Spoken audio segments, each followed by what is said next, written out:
Donc, bonjour à tous ceux qui nous ont rejoints et un grand merci de vous intéresser notamment aux deux conférenciers qui vont intervenir et à la ICVF Aquitaine en particulier. Je m'appelle Daniel Sivière, j'ai le plaisir d'être le président de cette association depuis 3 ans et je pense continuer un petit bout de temps encore. Merci au bureau qui m'accompagne parce que tout seul on ne peut rien faire, notamment pour monter ces réunions. Le thème d'aujourd'hui, c'est 2 techniques pour améliorer la qualité de l'air intérieur. Et d'abord, je voudrais remercier l'équipe d'Exal Fan Europe. Donc, je précise juste pour ceux qui ne sont pas adhérents à l'ICVF, qui peuvent consulter le site icvf.org ou bien le site aquitain qui s'appelle tout simplement Aquifluide. Et s'ils veulent m'appeler, il y a mes coordonnées. Et c'est avec plaisir que je les informerai de nos activités. La parole est à vous, messieurs, de chez Exal. Bonsoir à tous, je suis Pierre Lacarrière, le directeur de la société Exal qui commercialise les produits en Europe depuis 2016. Donc ce produit est un produit qui a été inventé par un ingénieur américain et financé par une campagne de crowdfunding, financement participatif. On le commercialise en France et en Europe aussi bien en particulier qu'aux professionnels depuis 5 ans. Et c'est en fait le premier ventilateur de plafond qui n'a pas de pale. Bonjour, merci Pierre pour cette introduction. Moi je suis Nicolas Combe, je suis le directeur commercial de la société Exal. Et je suis Jean-Pascal Schaeffer, directeur du développement d'Exal également et ancien énergéticien. Donc je laisse la parole à Pierre Lacarrière, donc notre dirigeant. Voilà, le ventilateur Exal que vous voyez actuellement à l'écran, c'est en fait un brasseur d'air sans pale qui utilise un principe d'effet vortex, vous m'entendez bien, pour aspirer l'air en son centre et le redistribuer par les côtés. Donc on voit sur cette animation l'air qui est absorbé par le centre du ventilateur et redirigé à 360 degrés dans la pièce. En termes de déstratification, on est sur un fonctionnement qui est assez classique et qui est vraiment intéressant puisque ce principe des 360 degrés fait qu'on a une excellente uniformisation de la température, de la pression et de l'humidité. Donc, cette solution technique, vous avez vu un peu à quoi elle ressemble, donc elle a déjà un design qui est très innovant, très élégant. Un élément qui est très important pour vous tous, c'est la sûreté. On en reparlera un peu dans la suite de la conférence, mais l'absence de pale fait que vous ne risquez pas de blessures et notamment dans les écoles, c'est très apprécié. Les enfants ne risquent pas de se faire mal avec les pales du ventilateur. C'est bien adapté également à un environnement de travail parce que le principe de fonctionnement avec l'effet vortex fait que les feuilles ne volent pas. Naturellement, cela optimise la déstratification, permet des économies d'énergie. Je vais y revenir tout à l'heure plus en détail et vous allez voir, ça a un impact très significatif. C'est aussi plus rentable qu'un brasseur à pale, puisqu'on arrive à optimiser beaucoup mieux l'espace avec une implantation finalement de moins de brasseurs Exal que de brasseurs à pale classiques. Au niveau du bruit, on est sur 40 dB maxi, donc on est sur quelque chose qui est tout à fait acceptable et agréable, même y compris en vitesse maximum. Ça libère de la place au plafond. Et un point qui est intéressant aussi, c'est que l'éclairage est confortable. Alors, je ne sais pas parmi vous qui a eu l'occasion d'installer, par exemple, des brasseurs à pale, mais il y a un effet qui est assez connu, qui est l'effet stroboscopique, qui peut créer des vrais gènes quand vous avez un brasseur à pale, puisque vous avez la lumière qui est coupée, clac, clac, clac, clac, clac, qui est tranchée, et du coup, c'est très, très inconfortable pour des personnes qui y sont exposées. Donc là, avec un principe d'un brasseur d'air sans pale, on n'a pas cet inconvénient-là, et on peut être tout à fait compatible avec des dalles de plafond. Enfin, on a une garantie longue durée, garantie 5 ans sur la partie moteur et garantie à vie sur la partie structure générale du ventilateur. Alors, voilà, on va entrer un peu dans les détails sur le confort d'été. Donc, on retrouve les grandes forces des brasseurs d'air par rapport au confort d'été avec une diminution de la température ressentie d'environ 4 degrés. Et le fait de se coupler quand c'est nécessaire avec la climatisation, vous allez pouvoir avoir un impact vraiment très, très significatif sur les consommations d'énergie. On l'a un peu évoqué tout à l'heure avec Benoît Cotte, puisqu'on va gagner entre 7 et 10% d'énergie par élévation de la consigne d'1 degré. Autrement dit, en standard, mettons, en été, les gens vont se positionner à 24 degrés. Vous allez pouvoir vous positionner à 28 degrés et malgré ça, être en situation de confort. Donc là, je vous laisse imaginer, les gains sont vraiment très, très significatifs. Sur la partie confort d'hiver, on est un peu sur la même mécanique, mais là, on choisit en revanche d'aller sur des vitesses lentes. Autant sur le confort d'été, l'idée, c'est d'avoir vraiment un brassage d'air à vitesse rapide. Autant sur le confort d'hiver, l'idée, c'est finalement d'être plutôt en vitesse 1. Et d'après EDF, en utilisant des stratificateurs d'air, on peut économiser jusqu'à 30%. Là, si je peux me permettre une intervention, Jean-Pascal. Donc là, vous voyez bien, en fait, dans cette animation, comment le volume d'air est traité. Donc, il aspire l'air, donc le ventilateur aspire l'air via un effet vortex en son centre. Et via les 8 disques cylindriques, il les repousse au plafond. Il les repousse au plafond pour retomber au niveau des parois. Voilà. Alors, ce que je voudrais aussi ajouter, c'est que cette présentation qui a été actualisée sera renvoyée à Daniel Sivière. Et ce que vous voyez qui est souligné sur cette page, comme sur la précédente, donne accès aux sources des informations qu'on vous donne. Donc, vous pourrez directement cliquer sur les liens pour aller retrouver les sources. Concernant nos marchés, donc grâce à notre ventilateur, notre brasseur d'air, on est présent sur un certain nombre de segments de marché, à savoir tout ce qui est mairies et bâtiments publics, les écoles, les maisons de retraite, les bureaux d'études, les hôtels-restaurants, les salles de fitness, les entreprises, et on fait aussi beaucoup de particuliers. Donc, nos références, on travaille aujourd'hui avec des références nationales, donc la ville de Paris, la ville de Lyon, et des sociétés privées comme Air Liquide, Eiffage, SPI ou Engie. Quelques références un peu plus locales en Aquitaine. Donc, on a équipé le château de Puy-en-Médoc de 11 ventilateurs. On pourra vous faire passer éventuellement les photos. Et là, vous avez sur le côté gauche de la présentation, vous voyez nos ambassadeurs, enfin des endroits où on a fait des installations locales de nos ventilateurs. Nicolas, je t'arrête une seconde parce que quand même dans une région comme l'Aquitaine, on ne peut pas passer à côté de la question du vin. Et je pense qu'il va falloir qu'on s'interroge sur les atouts de notre ventilateur pour avoir un vin meilleur dans les caves. Il faudra vraiment qu'on travaille là-dessus parce que je crois que franchement, ça serait manquer de respect à cette région que de ne pas s'y intéresser. Ça donnera l'occasion d'une visite, Jean-Pascal. Volontiers. Oui, je pense notamment, j'irais bien visiter les caves de Château-Pétrus. Là, je pense que l'un d'entre voilà, Monsieur Sivière va nous organiser. Avec dégustation quand vous voulez. S'il vous plaît. Si possible. Volontiers. Voilà, donc là, je vais vous montrer un peu quelques photos et quelques visuels de notre solution. Donc ça, c'est typiquement un ventilateur qu'on a installé à la mairie de Journay, dans le 34. Donc, on a équipé cette mairie de 2 ventilateurs. Cette photo, elle a pour but, en fait, de vous montrer l'importance de la hauteur sous plafond. Donc, notre ventilateur a une déstratification optimale, même quand le plafond est relativement élevé. Donc là, vous pouvez le voir dans la salle de la mairie, on est sous à, je crois, 3 ou 4 mètres de plafond, et même là, il arrive à être extrêmement efficace. Là, on a une nouvelle photo, c'est la classe de Mayotte, où on a équipé, là, c'est en fait ce qu'on appelle des classes containers, où on a équipé donc cette classe de 2 ventilateurs. Le but de cette photo, c'est de vous montrer aussi que, il y a beaucoup de collectivités qui nous demandent ça, et notamment des écoles et des crèches, le côté absence de risque par le fait qu'il n'y ait pas de pales. Surtout dans des endroits où il y a une faible hauteur sous plafond. C'est assez important. Le fonctionnement de notre produit, comme Jean-Pascal l'a expliqué dans les slides précédentes, il est intéressant pour les collectivités parce que son fonctionnement fait que quand vous vous retrouvez en dessous du ventilateur, à la différence d'un ventilateur avec des pales, vous n'avez pas ce problème de feuilles qui volent.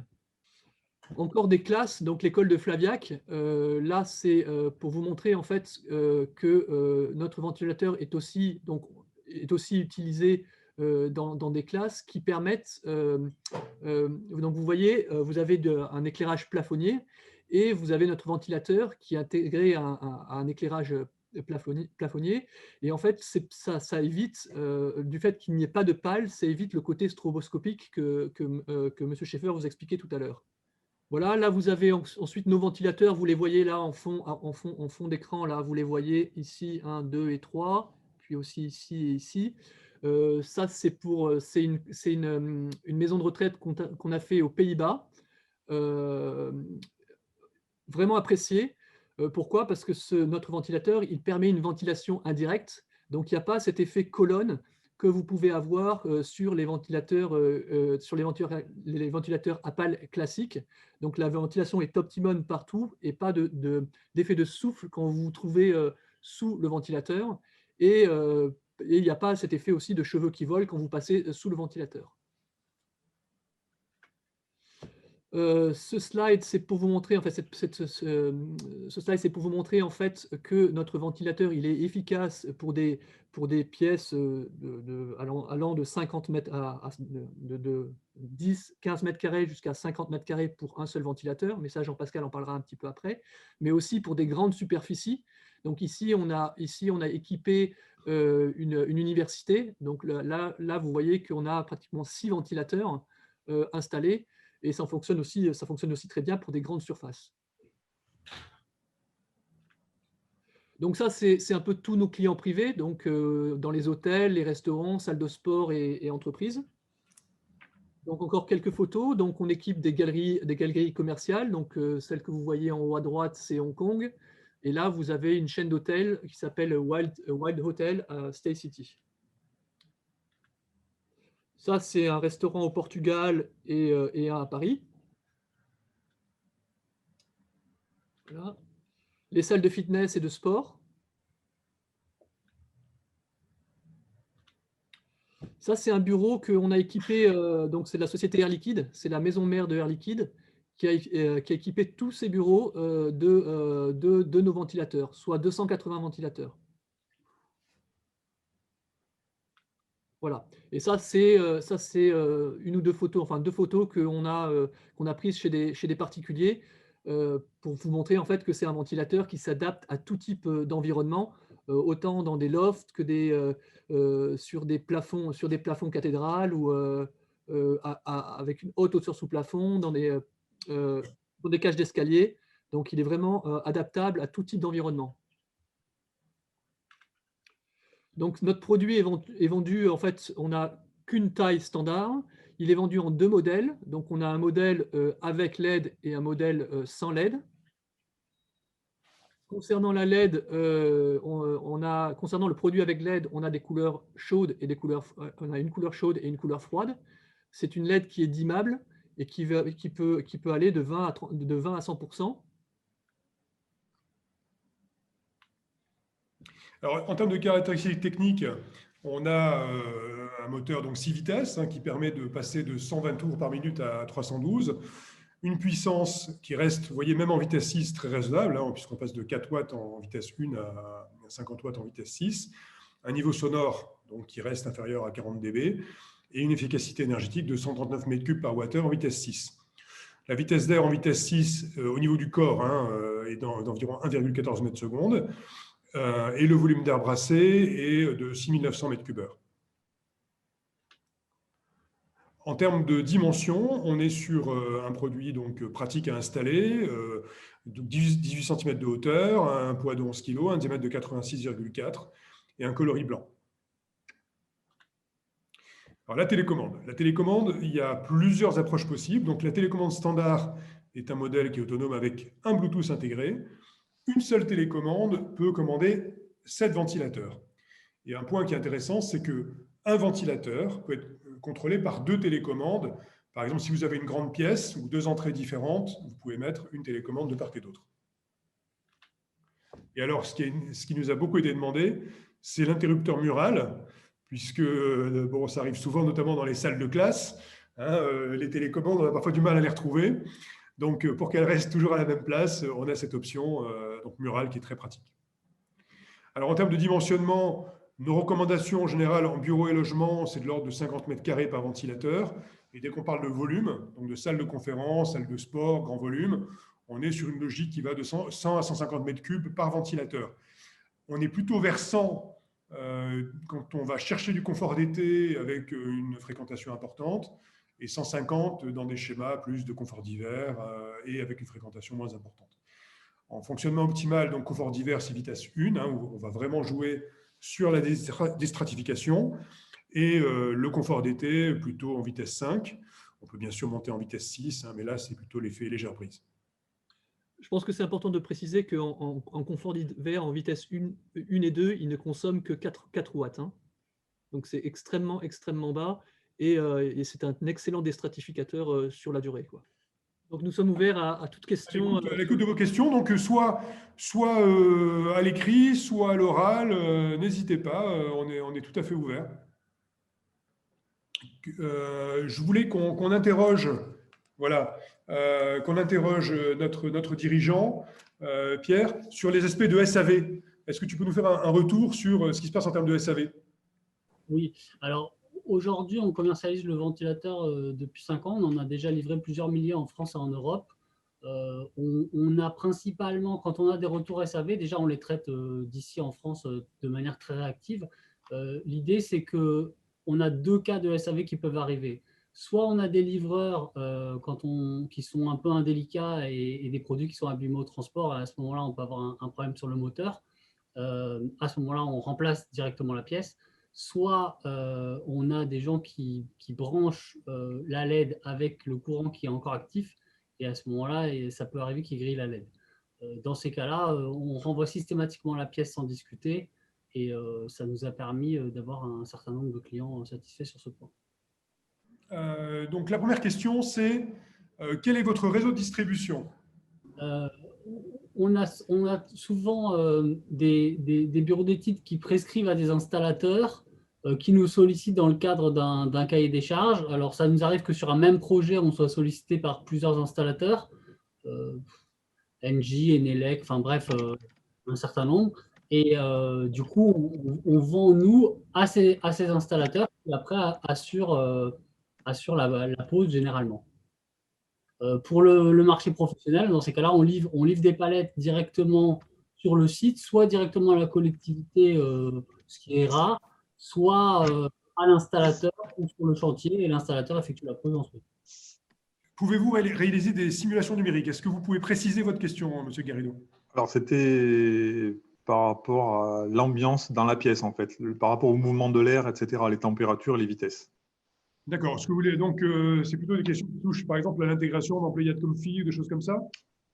Pour prouver, pour montrer bien l'influence d'un ventilateur de ce type-là à l'arrêt, et puis sans et avec, voilà, tout simplement, quoi. Ok. Je vais vous faire partager une vidéo. Voilà, je vais accélérer un petit peu là pour que. Alors, en fait, l'idée, c'est qu'on a un brasseur d'air Excel qu'on voit sur le haut de la pièce, là, et on va voir au fur et à mesure que le brasseur d'air commence à s'activer, un effet de mouvement des particules qui vont être, comme on vous l'avait décrit, absorbées par le ventilateur au départ. Et on va se rendre compte assez vite, pour ne pas vous laisser défiler la totalité de la vidéo, on va se rendre compte assez vite que ça se disperse partout dans la pièce. Et qu'on note assez notablement l'effet vortex là, sur cette section, où on voit un effet un peu comme un tourbillon, une sorte de tornade qui se crée par au niveau du centre du ventilateur. Et on voit bien là maintenant les particules qui sont distribuées partout dans la pièce. Donc on retrouve bien l'idée de ne pas ventiler uniquement une colonne d'air sous le ventilateur, mais une diffusion globale dans la pièce à 360 degrés, avec un effet rebond notable sur les murs quand les pièces sont petites. Voilà. Alors, si vous souhaitez peut-être plus de précision, Monsieur Garrido, on pourra aussi peut-être échanger après. Éventuellement, on pourra préciser vraiment les points que vous souhaitez. Je vous enverrai éventuellement des détails. Parmi les autres questions, je vois de Benoît Cotte quelle vitesse d'air atteignez-vous en zone de confort, selon quelles conditions? Alors là, on a effectivement des tests qui ont été réalisés aux États-Unis, mais nous, on a voulu faire quelques tests en local. Donc, on a quelques résultats assez frais. Nicolas, est-ce que tu peux nous faire un petit retour sur les vitesses d'air que tu as en zone de confort? On est entre 0,5 quand on est au niveau quand on mesure au niveau de la cheville, et ça va jusqu'à 1,4, 1,5 au niveau du buste. Alors voilà. Ensuite, on a une question. Désinfection air, antibactérien Covid, photocatalyse ou UVC? Alors ça, c'est une excellente question. Qui répond? Ouais, bah, en fait, on est en train de travailler sur différentes solutions pour rendre le ventilateur antivirucide. Donc, on étudie des solutions soit de filtres, soit de produits diffusés par le ventilateur. Les essais sont en cours. Il y a plusieurs pistes qui sont prometteuses. Pour l'instant, on ne commercialise pas encore la solution, mais on est en bonne voie aussi bien vis-à-vis du fabricant américain que du distributeur européen. On poursuit plusieurs pistes. Question suivante, y a-t-il un indice de protection au choc sur votre produit? Je crois qu'on va tenter d'y répondre en contactant le producteur. Du fabricant. Après, le fabricant est relativement confiant sur le produit puisque la structure des disques est garantie à vie. Question suivante, quel entretien à prévoir? Alors, il n'y a aucun entretien sur les parties moteurs ou électriques ou mécaniques. La seule chose qu'on conseille, c'est de passer un coup de chiffon entre les pales de temps en temps par rapport à la poussière. Il n'y a pas d'autre entretien de prévu, y compris sur toute la durée de vie du moteur. Alors, dans la vidéo, on voit bien l'effet vortex au niveau du centre du ventilateur. Notez-vous une vitesse d'air non homogène dans la pièce résultant de la présence de ce vortex. Alors là, on a fait les mesures récentes. Hein. On peut effectivement, à ce moment-là, revenir sur ce qu'a fait Nicolas. Oui, bah en fait, on a constaté. Alors, il y a deux choses. Il y a l'aspect chiffré qui fait qu'effectivement, on ressent de l'air partout, pas forcément à systématiquement la même vitesse. Nicolas a indiqué qu'il avait relevé des valeurs entre 0,5 aux chevilles et 1,4, 1,5, c'est ce que tu disais, au niveau du buste. Sinon, l'expérience en utilisation que font aussi bien nos clients que nous, c'est que sur ce ventilateur, ce qu'il y a d'intéressant, c'est qu'on a l'impression qu'on a un souffle d'air qui vient d'un peu partout, comme si on avait une brise, sans pouvoir définir clairement d'où ça vient. Donc, c'est particulièrement agréable dans les petites pièces où on a un effet rebond important sur les murs pour ce qui est confort d'été. Ah, voilà. Y a-t-il un intérêt sur la réglementation thermique à venir? Alors, c'est une très bonne question. Très concrètement, on a plusieurs C2E qui intègrent les ventilateurs de plafond. Dans la RE 2020, on va creuser sur ce point-là et on va évidemment faire en sorte de vous répondre. Oui. Est-ce que vous avez, je suppose que vous avez fait déjà une action commerciale, enfin de prospection auprès des architectes. Est-ce que vous avez un retour? Parce qu'il y a l'effet, évidemment, le service rendu, mais il y a l'effet de design, il y a l'effet d'intégration au bâti, des choses comme ça. Que vous disent les architectes en général? En fait, on avait commencé, je dirais même que dans certains cas, on a été approché par des architectes avant même qu'on les sollicite sur le côté design du produit. Et on a équipé aussi bien des collectivités, mais des bâtiments privés ou des entreprises ou des locaux de particuliers suite à des prescriptions d'architectes. Donc, ça fait partie de nos, je ne dirais pas de nos clients cibles, mais en tout cas de nos prescripteurs réguliers. Et vous avez en projet, est-ce qu'il y a un projet pour élargir la gamme? Je pense, moi, parce qu'à une certaine époque, je travaillais avec quelqu'un qui représentait les produits ovales en déstratification et qui a fait, il y avait de belles affaires, de beaux services rendus, notamment dans les halls, dans les bâtiments de grande hauteur. Je parle des parcs d'exposition ou des bâtiments comme Airbus à Toulouse. Est-ce que là, vous auriez un marché qui ça vous intéresse ou préférez-vous rester au niveau, je dirais, des petites structures, des petits tertiaires? Non, en fait, il est envisagé. Alors, encore une fois, je parle uniquement en tant que distributeur européen et pas fabricant. Donc, Ouais. on a du poids, mais on n'est pas décisionnaire. Il y a deux pistes qui sont envisagées par Exelmonde, qui sont le développement d'un ventilateur plus petit pour les particuliers et le développement d'un ventilateur plus performant pour les industriels. Donc, D'accord. je n'ai pas encore de date ou d'éléments à communiquer. Je sais qu'ils sont généralement assez méticuleux avant de mettre des produits sur le marché. Mais par contre, ces solutions, effectivement, et ces retours nous ont été faits, notamment par tout ce qui était très grande structure et très grands bâtiments, même si on a équipé quand même déjà des bâtiments d'une certaine taille. Mais c'est vrai que sur les plus de 500 ou 800 mètres carrés, on en a peu équipé pour l'instant. Est-ce que le principe est breveté chez vous? Est-ce que vous avez des brevets? Oui, il y a 4 brevets, si je ne me trompe, qui ont été déposés dans le monde entier sur ce produit et ce qui le protège.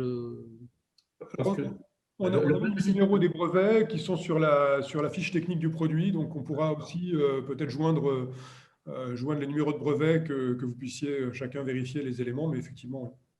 Parce que si vous voulez, l'effet vortex en lui-même n'est pas brevetable dans le monde. C'est un principe physique. Mais après, le risque, et je parle pour vous, le risque que vous ayez, c'est qu'un autre fabricant qui fait de la déstratification s'approche de votre produit, soit juste à côté de vos brevets et vous prenne des parts de marché. Donc, alors moi, c'est mon côté commercial qui rejaillit. C'est vraiment, il faut préparer l'avenir, quoi. Voilà. Il faut Oui, leur prendre un peu la place des autres, si vous pas vous faire prendre votre place. je suis tout à fait conscient de ce que vous dites et le fabricant aussi également. Donc, c'est aussi pour ça qu'il a déposé 4 brevets et que depuis 5 ans, on n'a pas de concurrence directe sur ce type de produit. D'accord, ok. Bon. Alors, on a une question de Monsieur Rabis. Votre ventilateur peut-il être installé sur tout support plafond, bois, béton, plâtre? Y a-t-il des problématiques de transmission de vibration? Pierre. Alors, je vais répondre à la question en 2 parties. Sur installation sur tout type de support plafond, oui. La seule contrainte, c'est de pouvoir passer un fil électrique. Alors, il y a plusieurs solutions qui peuvent être apportées, soit décaler le ventilateur très légèrement avec une plaque intermédiaire sur laquelle on va le poser en le faisant tenir sur des tiges filetées pour pouvoir passer la tige le long de la poutre de béton ou de fer, par exemple. Ça, c'est une première solution. Et sinon, on a très peu de transmission de vibration parce qu'on n'a pas d'effet de mouvement vraiment. Donc, il y a peu d'effet pendulaire, il y a peu d'effet de ballon, puisque le ventilateur est posé d'un seul bloc. D'ailleurs, quand il tourne, on a à peine la sensation qu'il tourne à l'œil. C'est vraiment un produit qui se fait oublier et il y a peu d'effet de balancier qui peut être créé. Donc, il y a peu de transmission de vibration, voire pas. On va peut-être conclure. J'ajouterai un commentaire. S'il y a besoin de voir le produit in situ, on peut mettre les gens en relation, des ambassadeurs. Je pense que c'est important que ce soit des particuliers comme des professionnels comme vous, que vous puissiez voir le produit dans des mairies, collectivités. Et nous, on peut effectivement faire le lien pour que des personnes intéressées, des BE, des architectes, puissent voir le produit et discuter autour du produit et le fonctionnement du produit. Peut-être Pierre, un dernier mot pour remercier l'ICVF Aquitaine. Oui, déjà, je vous remercie à tous d'être présents pour écouter notre présentation. J'espère que tout le monde a pu y trouver son compte. En tout cas, ce qui est sûr, c'est qu'on a ici un produit qu'on a accompagné dès le début avec du crowdfunding et qui finalement s'est révélé toucher aussi bien des collectivités que des entreprises, que des particuliers et qui se révèle aussi bien pendant l'été que pendant l'hiver. Dans tous les cas, Nicolas, Jean-Pascal et moi sommes à votre disposition pour toute question plus poussée par la suite. Et on fait également de l'accompagnement pour les BE pour tout ce qui peut être dimensionnement. On a souvent des BE qui nous envoient leur CCTP et on les accompagne pour qu'ils fassent un retour rapidement pour être dans les délais.